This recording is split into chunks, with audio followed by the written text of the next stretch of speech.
துக்கத்தின் ஸ்தலமே என்று சிலர் தமக்கு அறிவுரைகள் வழங்கியிருக்கலாம்.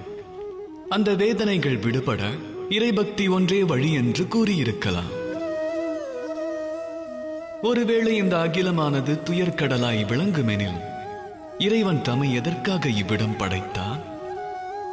அல்லது அந்த இறைவனே இவ்விடத்தில் அவதரிப்பானா?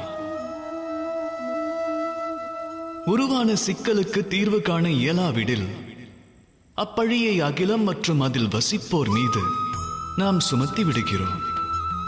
இவ்வுலகில் ஜனித்ததே தவறென்று கூற துவங்குகின்றோம்.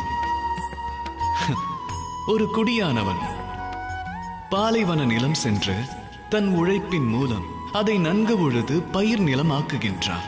ஒரு நெசவாளர் தம்மிடமுள்ள பஞ்சு நூலை மட்டும் நூர்த்து தன்னுடைய உழைப்பினால் அதை ஒரு சௌந்தரியமான வஸ்திரமாக மாற்றி காட்டுகிறார். தாமும் உழைக்க பழகுங்கள். எவ்வுலகில் எவ்விடத்தில் தாம் பிறந்தீர்கள் என்பது முக்கியமல்ல, எவ்வாறு வந்தீர்கள் என்பதும் மகத்துவம் வாய்ந்ததல்ல. மகத்துவம் என்பது ஒன்றே, தாம் இவ்விடம் விட்டு பிரிந்து செல்கையில் ஆற்றிய கடமைகள் யாது என்ற நிதர்சனம் மட்டுமே. அனைவரும் அதை மனதில் கொள்ளுங்கள். நரகம் என அனைவரும் எண்ணுவதை ஒருவேளை தாங்கள் சொர்க்கமாக மாற்றிவிட்டார்.